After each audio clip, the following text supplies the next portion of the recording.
ലോകം കോവിഡിന്റെ ഭീതിയിൽ നിന്നും മുക്തമായി തുടങ്ങുമ്പോഴാണ് സിക്കാഡ എന്ന പേരിൽ പുതിയൊരു വകഭേദം ആരോഗ്യ വിദഗ്ധരുടെ ഉറക്കം കെടുത്തുന്നത്. BA.3.2 എന്നാണ് പുതിയ വകഭേദത്തിന്റെ പേര്. നിലവിൽ അമേരിക്കയിലും യൂറോപ്പിലും പടർന്നു പിടിക്കുന്ന ഈ വകഭേദം മറ്റു വകഭേദങ്ങളിൽ നിന്നും വ്യത്യസ്തമാണ്. സിക്കാഡയുടെ പേര് അതിന്റെ പ്രത്യേകത നിറഞ്ഞ സ്വഭാവത്തിൽ നിന്ന് ലഭിച്ച പേരാണ്. സിക്കാഡ എന്ന ഷഡ്പദങ്ങൾ വർഷങ്ങളോളം മണ്ണിനിടയിൽ സുഷുപ്തിയിൽ കഴിഞ്ഞ ശേഷം പെട്ടെന്നൊരു ദിവസം പുറത്തു വരുന്നത് പോലെ ഈ വൈറസ് വകഭേദങ്ങൾ ഏതാണ്ട് 2 വർഷത്തോളം മനുഷ്യർക്കിടയിൽ ഒളിഞ്ഞിരിക്കുകയായിരുന്നു. 2024 നവംബറിൽ ദക്ഷിണാഫ്രിക്കയിലെ ഒരു ശ്വസന സാമ്പിളിലാണ് ഇത് വീണ്ടും പ്രത്യക്ഷപ്പെട്ടത്. രോഗപ്രതിരോധ ശേഷി കുറഞ്ഞ ഏതെങ്കിലും വ്യക്തിയുടെ ശരീരത്തിൽ കുറെ കാലം നിലയുറപ്പിച്ചതോ മൃഗങ്ങളിലൂടെയോ ആവാം ഇത് പരിണമിച്ചത് എന്ന് കരുതപ്പെടുന്നു. ഈ വകഭേദത്തെ മറ്റു വകഭേദങ്ങളിൽ നിന്ന് വേറിട്ടു നിർത്തുന്നത് ഇതിലെ ജനിതക വകഭേദങ്ങളുടെ അമിത എണ്ണമാണ്. സാധാരണഗതിയിൽ 10 തൊട്ട് 20 മാറ്റങ്ങൾ സംഭവിക്കുമ്പോൾ ഈ വകഭേദത്തിന് 70 തൊട്ട് 75 വരെ മാറ്റങ്ങൾ വരുന്നു. ഇത് കൂടുതൽ വേഗത്തിൽ പടരാനും ശരീരത്തിന്റെ സ്വാഭാവിക പ്രതിരോധത്തെ വെട്ടിക്കാനും കാരണമാകുന്നു.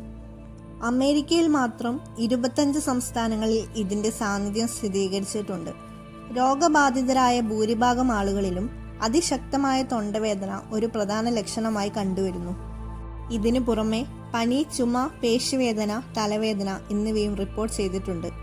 നിലവിൽ ഈ വകഭേദം കൂടുതൽ മരണം ഉണ്ടാക്കുന്നില്ലെങ്കിലും ഇതിന്റെ വ്യാപനശേഷി ആരോഗ്യ സംവിധാനങ്ങളിൽ വളരെ സമ്മർദ്ദം ചെലുത്തുന്നുണ്ട്. വാക്സിനുകളുടെ ഫലപ്രാപ്തിയെക്കുറിച്ചുള്ള ചർച്ചകളാണ് ഇപ്പോൾ ആഗോളതലത്തിലുള്ളത്. നിലവിലുള്ള വാക്സിനുകൾ പ്രധാനമായും JN1 വകഭേദത്തെ പ്രതിരോധിക്കാൻ ലക്ഷ്യമിട്ടിട്ടുള്ളതാണ്. എന്നിരുന്നാലും വാക്സിൻ നൽകുന്ന അടിസ്ഥാന പ്രതിരോധം രോഗം ഗുരുതരമാകുന്നതിൽ നിന്നും സംരക്ഷിക്കുമെന്നതാണ് വിദഗ്ധർ അഭിപ്രായപ്പെടുന്നത്. ഒരു വേനൽക്കാല തരംഗത്തിന് സിക്കാഡ കാരണമാകുമോ എന്ന സംശയത്തിലാണ് ആരോഗ്യ വിദഗ്ധർ. വൈറസിനെ പരിണമിക്കാനുള്ള അവസരം നൽകാതിരിക്കുക എന്നതാണ് ഇതിനെ തടയാനുള്ള ഏക മാർഗം. വൈറസ് എത്രത്തോളം ആളുകളിലേക്ക് പടരുന്നുവോ അത്രത്തോളം പുതിയ മാറ്റങ്ങൾ അതിന് വരുന്നു. അതുകൊണ്ട് മാസ്ക് ധരിക്കുക, കൈകൾ വൃത്തിയായി സൂക്ഷിക്കുക, ആൾക്കൂട്ടങ്ങൾ ഒഴിവാക്കുക തുടങ്ങിയ അടിസ്ഥാന പാഠങ്ങൾ നാം കൈവിടരുത്. സിക്കാഡ നിലവിൽ ഒരു അടിയന്തര ഭീഷണിയായി മാറിയിട്ടില്ലെങ്കിലും അതിനെ നിസ്സാരവൽക്കരിക്കാതിരിക്കുക. രോഗപ്രതിരോധ ശേഷി കുറഞ്ഞവരും പ്രായമായവരും കൂടുതൽ ശ്രദ്ധിക്കണം. ശാസ്ത്രലോകം ഇതിനെക്കുറിച്ച് കൂടുതൽ പഠിച്ചുകൊണ്ടിരിക്കുകയാണ്. സിക്കാഡയെക്കുറിച്ചുള്ള ഈ വീഡിയോ ഇഷ്ടമായാൽ വീഡിയോ ലൈക്ക് ചെയ്യുക, ഷെയർ ചെയ്യുക.